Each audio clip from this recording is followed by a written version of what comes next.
So, good morning, everyone. My name is Debbie Stone. I'm from the Florida Aquarium, and I'm so honored today to be joined by two phenomenal youth ambassadors who you'll meet in a moment. And the timing for this live conversation with them across continents is perfect because this Saturday, on African Penguin Awareness Day, the Florida Aquarium will be joined by our local community to help build awareness for the plight of the endangered African penguin. And many months in the making, through a collaboration with Two Oceans Aquarium, the Florida Aquarium is just one of many organizations around the globe to be hosting a penguin waddle. People in 5 countries will be walking this Saturday to bring awareness for much needed action in the fight to save penguins from extinction. And here to tell us why African penguins and our collective action is so important are amazing individuals who are helping to inspire meaningful change. So we're going to introduce them in just a few minutes. First, we're going to start with Sophumelela Qoma, and then we'll introduce Keira King.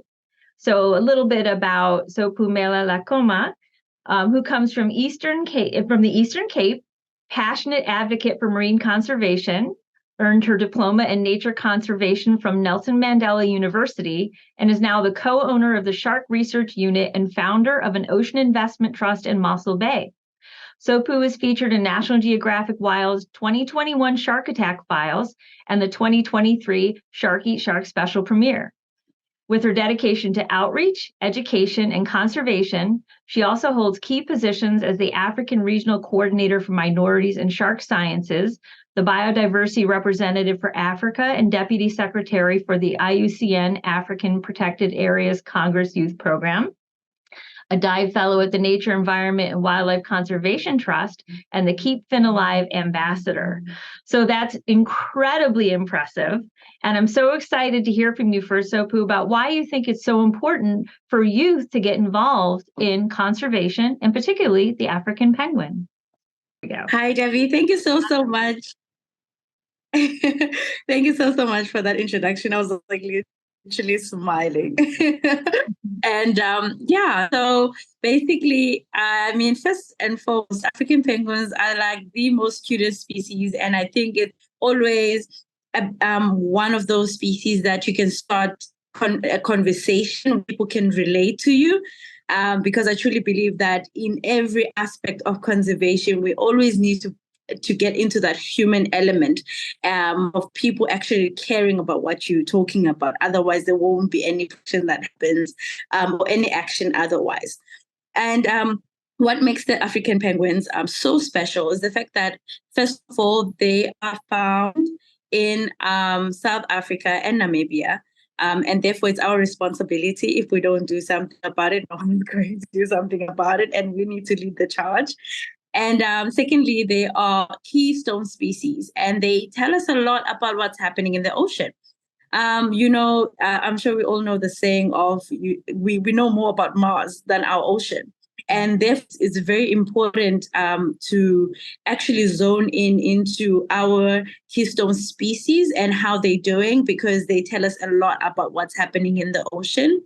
And I think for me, what I absolutely love about this NOW campaign is the fact that it's taken a different approach to bring awareness to people, but also it's not just awareness and education, but it's action. So it's capacitate to take action. It's saying you have a voice and you can use that voice, and it's not just saying that, but showing that. I hope I answered all your questions. Oh, absolutely. And I couldn't agree more. Not on our watch is a very powerful statement. It's a call to action. It's very empowering and really helps bring home that message of it is our blue planet to take care of, and it's our job to steward the most important elements of that. So I 100%, I love the not on our watch, because I think it really, really sends the message home very powerfully, not only to youth, but people of all ages and literally across the globe. So thank you so much for that. I'm going to quickly introduce Keira King. So Keira King has been in love with the ocean ever since she can remember, having been influenced by her grandfather, who has a passion for underwater photography and fish identification, and her dad, who was a South African surfer in his youth, as well as being involved in life saving. In April 2022, she completed the 7.5-kilometer Robben Island swim, which raised funds for the Turtle Conservation Center at the Two Oceans Aquarium. In August this year, Keira completed a 46-kilometer paddle on a prone board, which is paddled by hand. It took more than 7 hours on the water, but she was committed to raising funds for the South African Foundation for the Conservation of Coastal Seabirds, SANCOB, which rescues and rehabilitates African penguins. So, Keira, it's wonderful to meet you as well. And if you could share a little bit about why you think the conservation of the African penguin is so vitally important to you, and how getting youth involved is also critically important. Thank you so much, Debbie. I really believe that to get the youth involved, you have to educate them about what's going on. And I feel like the youth nowadays, because Sophumelela and I are both the youth now, so we understand that I feel that the youth is very disconnected from nature. So we're always on our devices and we're seeing what's going on our devices, but we're not physically seeing what's going on in the environment. So there's a disconnection between the youth and nature recently, I felt. And when you really expose people to what's going on, they kind of take a step back and think that like, oh, this is really happening. And then they want to get involved. So I think the Not on Our Watch campaign is really important because it's showing people that you can actually make a change, and that you don't have to do massive things. You can come do the Waddle, or you can hang up posters in your school, and little things like that can make people feel so important and make them feel like they're playing a role in the environment. So the Not on Our Watch campaign definitely helps people to feel more involved and active in helping to save our planet, which I feel the youth really wants to do, but we just don't know where to start. Yeah, that's a really good point. I'm going to pick up on something you said, and I'll throw it out to both of you, and whoever wants to chime in first can. You bring up a great point about people being disconnected from nature. And I think literally you're across the globe for me right now, and we find that in the United States, we find that all over the planet, that there's an increasing disconnect, particularly with youth. So my question is, with that disconnect to nature, do you have any thoughts about why it's important, what makes it relevant to youth to be connected to nature? How does it, and I think sometimes understanding how we're connected to nature is critical to our survival as well. But have you thought about how the connection to nature can be so meaningful to youth as sort of a call to action, that they need to be connected to nature? So what if somebody were to approach you and say, why do I need to be connected to nature? Any thoughts about that? Because sometimes that's a good place to start. You brought such an important question, Debbie, that is literally the core of it all. And that question comes out a lot. Let me just turn on my video. That question comes out a lot, in a sense of, why I even care? Why should I be connected to nature? Because as Keira said, we are so disconnected. And I think the simple thing is, we are nature. You know, when you actually say that to people, and they have almost like a pause of, wait, yeah, we are nature. And it starts there, realizing that we are nature, we are part of nature. And there's this almost thought process of we are outside of nature, and that's a huge mistake. Right. And there's this thing of, you know, we call to take dominion or whatever, but that is not to damage or to bring chaos. It's to take care of what we have, because we are part of it. When we take care of what we have, it takes care of us. And just like literally that one sentence for me, that why should we care?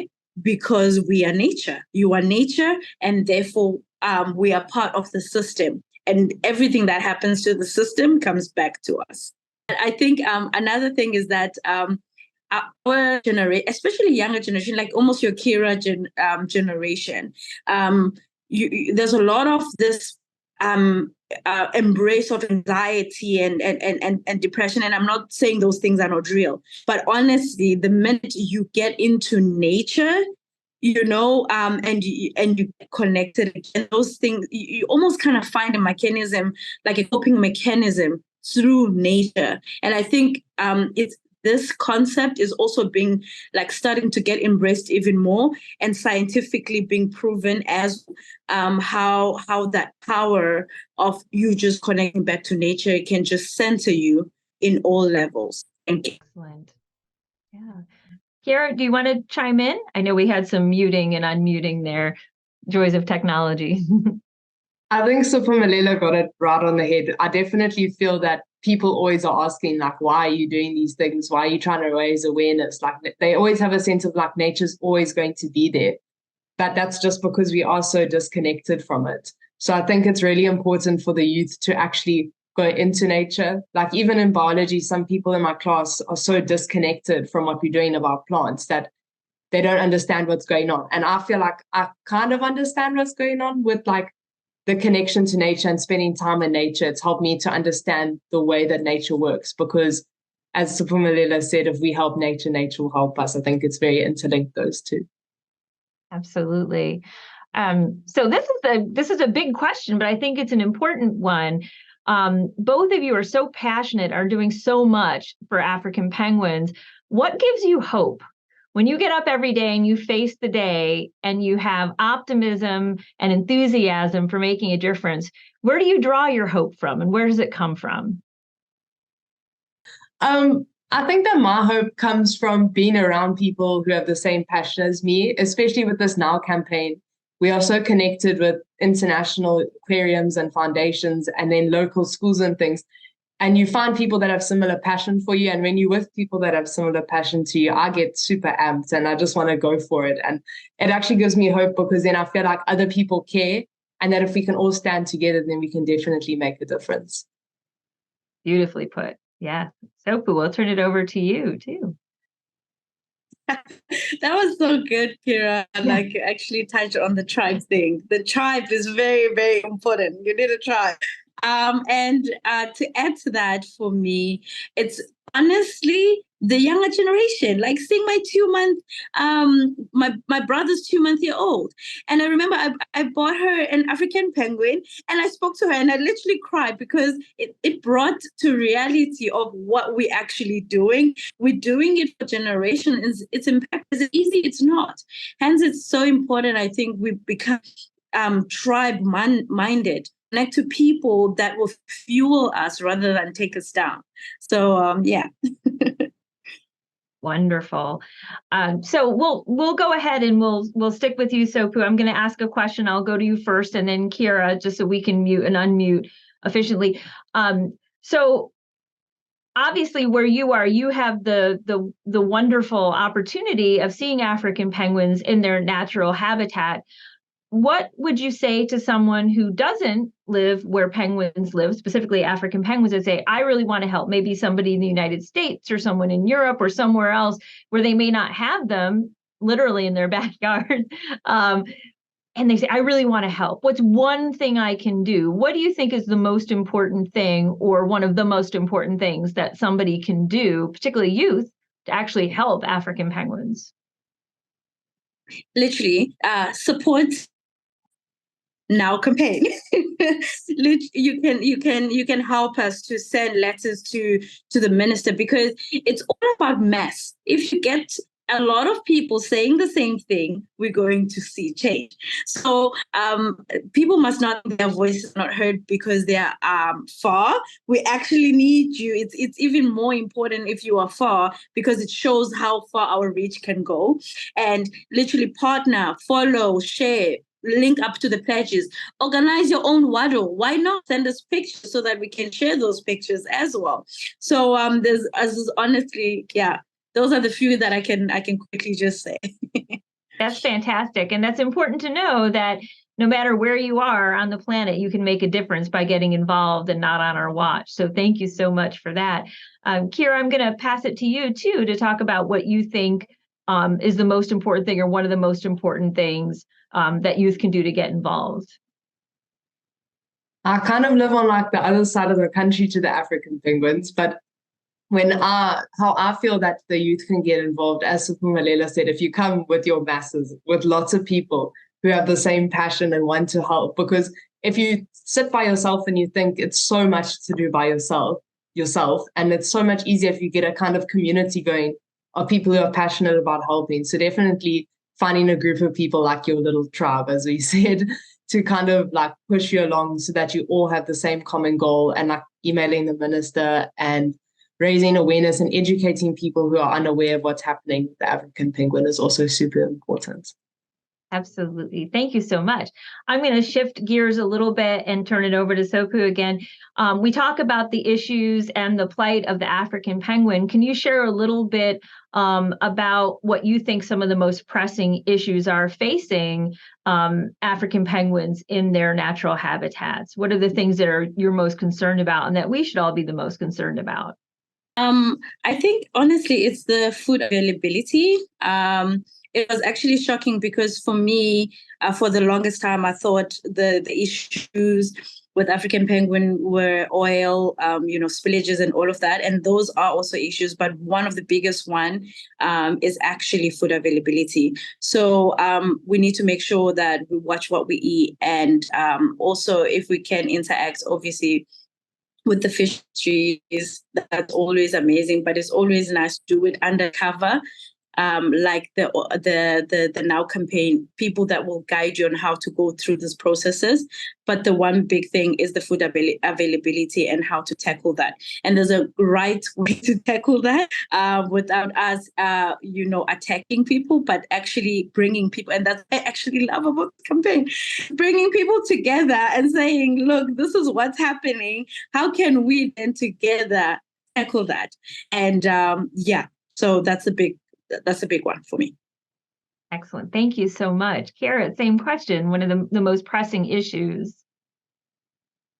I think it's honestly education about the state that our African penguins are in right now. I don't think people are aware of how bad it is. And especially the people in Cape Town, I know they had problems with people actually like climbing over the fences into the reserves.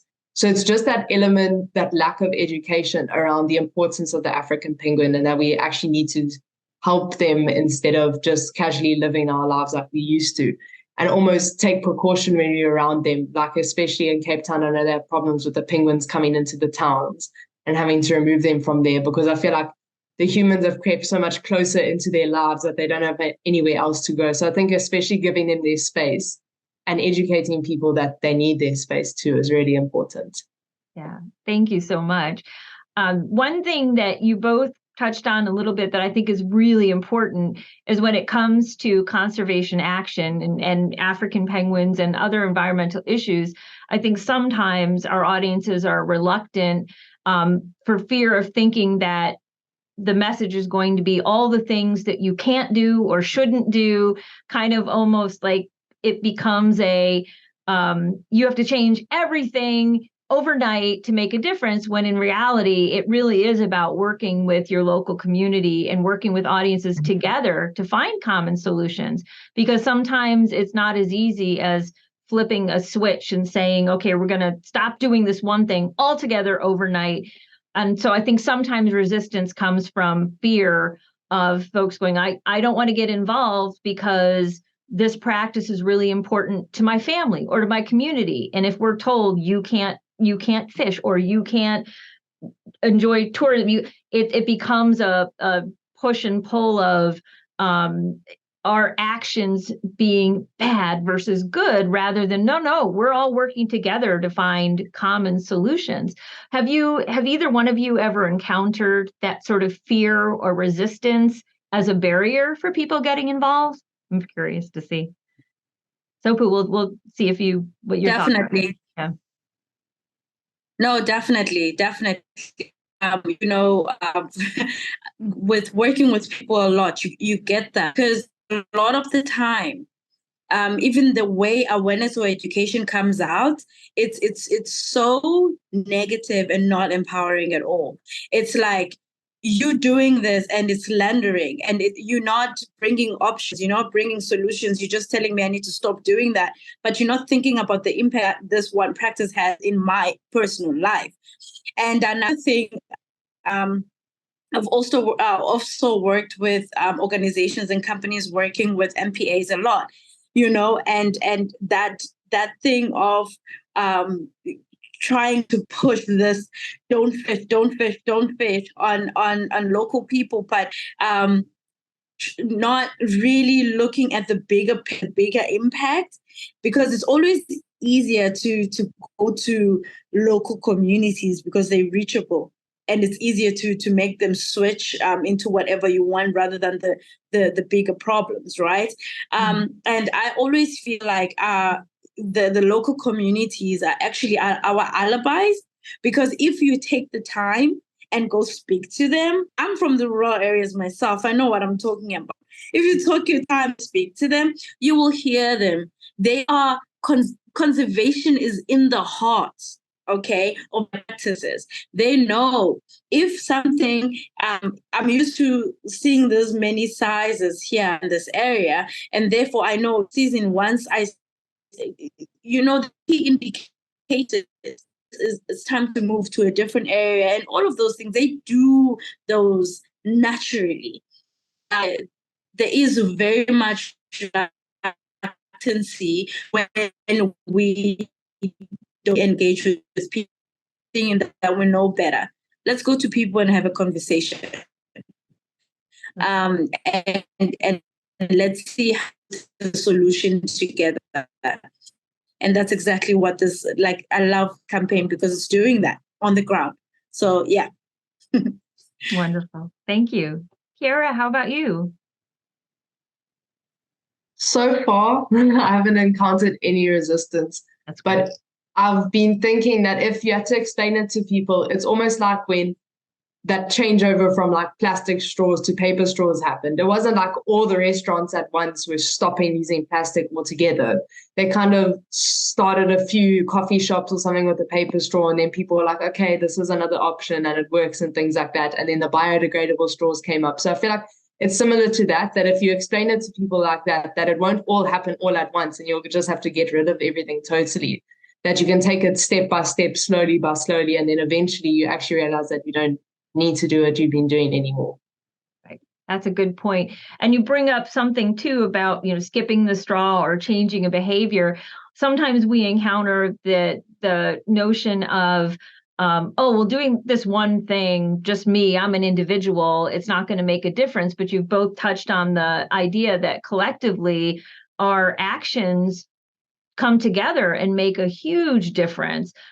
It may be one individual choosing one behavior to change as a start. Sometimes that leads to more behavior change, but think about everybody doing one small thing leading to other small things. What a huge impact that can be. So I'm going to ask a question too about the penguin waddle in particular. It's such a fun idea. What is it about an event like that, do you think, that brings people together and helps celebrate African penguins and spread awareness, as opposed to maybe some other initiatives? Talk a little bit about the penguin waddle, because I think it is a really fun way to bring everybody together. Keira, we'll start with you this time. See what you think about that. I think that the waddle is an amazing idea, because about 2 years ago, I was really anxious about all this information and all the negativity that was coming up around the states of our planets and our oceans. And I feel like most of the things portrayed on the media are so negative. And I went to an ocean literacy conference in May this year, and they spoke about a term called eco-anxiety, which is having the stress about the environment and what it's going to look like in the future. And I found out that I was suffering with that, because it's this fear of what's going to happen in the future, and I need to make a change, but I don't know how. And there's such anxiety around that. So I feel like this waddle is a positive thing that spreads awareness easily. And it's a fun thing for lots of families to do together. And it's really good to, as I said, spread awareness, and to for me, doing things like this relieves my eco-anxiety and makes me feel like I'm doing a part. So getting people involved who don't know how to start something, or who want to get involved but think that they can't do it on their own. So having this sense of community together, coming together and spreading awareness about this is really important. Thank you for that. And I love you mentioned that it's something that families can do together, which I think is important, because sometimes the actions that need to be made are very specific to either adults or youth, or are targeted for a specific reason. Whereas something like this, bringing the whole family together, is a way everybody can celebrate and everybody can make a difference. The eco-anxiety, 100%, the idea when we introduce issues and challenges that people feel they can't solve, they're more likely to turn away from them and feeling despair versus I can actually do something. So I'm glad you brought up eco-anxiety, because the more we can do things like the Penguin Waddle that get people excited, having a good time, and finding those feelings of hope, far more effective than panic, right? So Sophu, I'm going to turn it over to you too to talk about the Penguin Waddle and maybe what's meaningful about it to you and other thoughts you may have about the event specifically. Thanks, Debbie. I think for me, again, it's people coming together. You know, certain things are caught, and when people are together, it's celebratory spirits, and everything that you talk about, it's easy to consume. It's like, I believe that's why we have things like World Cups and all of that. Like, you will get someone that does not even follow rugby, or if we're talking about soccer, that doesn't follow soccer, but because there's the spirit of celebration around, and people coming together and unity are there. What are we doing? We're celebrating. Yay. So it's such an amazing, opportunity to just get people together and catch the passion. Catch how, because obviously they're going to start asking questions. And then that's when you can actually talk about it, and they will catch your passion. And that will kind of push people to do more, rather than just being educated in the norm. There is space for education. There's space for awareness. Big masses of people that you wouldn't actually necessarily be able to get them in a classroom to educate. I hope I was out of there. I feel like I cut. But a little bit, I think we got the majority of what you were sharing. So I know we're kind of bumping up a little bit against time. So what I think I'm going to do is give you both an opportunity to talk about anything that hasn't come up yet that you really want people to know, that you're really passionate about sharing, and that you hope gets out today as a message that we just haven't had a chance to touch on yet. So Keira, I'll kick it to you to see if there's anything additional you want to add to inspire the youth and the conservation leaders of tomorrow, and things that you want to share that are vitally important to you before we close today. Something that I say to a lot of people when they ask me why I did what I did, why I did my paddles and my swims to raise funds for ocean conservation, was that it was my passion. So obviously we're talking more into ocean conservation. So if you have a passion for the beach, going to the beach, and if you love going to the beach, I'm sure you'll know that you want to keep it clean and healthy. So I definitely think using your passion to make a difference, it can be like picking up litter on the beach, or joining your local Waddle, or starting a local Waddle would be amazing. So definitely tapping into your passion to make sure that you can make a difference, and keep it small or keep it big. It's totally up to anyone. But definitely connecting with nature and finding your passion that relieves eco-anxiety for you and making a difference would be really important. Yes, I love that. I love that point. I think that tapping into what makes you uniquely you, what you bring to the table or what you add to the conversation, is so important. And I think sometimes we forget that, taking a moment to think about what makes me unique, what do I care about, and let's bring that forward, because I will be passionate about those things. There's no one way to build conservation action. It takes all of us together. So I'm glad you brought that up, finding your passion, what excites you, and then using that as a catalyst for change. So that's fantastic. Thank you for adding that. Sophu, we're going to turn it over to you now to share a little bit about what we may not have covered, or what you want people to know before we close. Thank you, Debbie. And Keira really touched on, and that was so impactful, because my big thing is always magnifying people's voices, making people understand that your voice is very much important and it's valid. And just to bring things to reality to people, in 1900s, which is right now, guys, not that long time ago, there were about between 1.3 to 3 million individuals of African penguins. Today, we are less than 1,400. The impacts of that reduced the African penguins was us people, and will still take us people to reverse those impacts.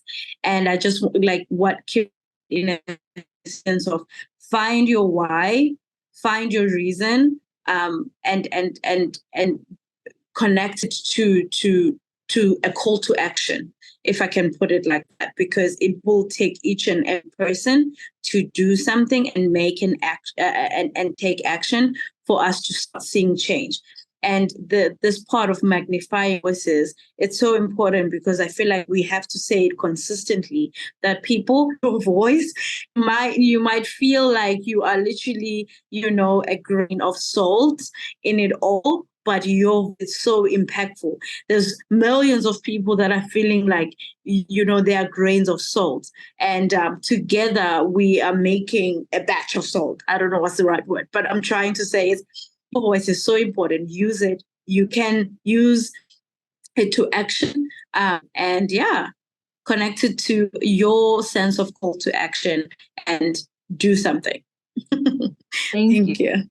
That's wonderful. And that's a wonderful sentiment to end on, because I think you both help us remember that while some of these challenges facing the African penguin may indeed be human caused, we humans have the power to reverse those changes. So I'm really glad that you brought that up, because it's very empowering to know we hold the solutions too. So finding our passions to help move those solutions forward is going to take all of us. So on behalf of our audience who are viewing this, I would like to say how much I've enjoyed speaking with you both this morning. You've inspired me. I have to sit down and think about what am I going to go do for the rest of the day and tomorrow to make a difference on behalf of African penguins. And I would like to encourage everybody watching to think about what's unique about them and what they could bring to the table, and perhaps get involved with the penguin waddle and not on our watch. So thank you both. It's been an honor. And thank you. I know it's morning here, evening there. Thank you for taking the time to meet with us today to share what's important to you on behalf of African penguins. Thank you both so much. Thank you so much, Debbie. Thank you so much. Yes, it's been a joy.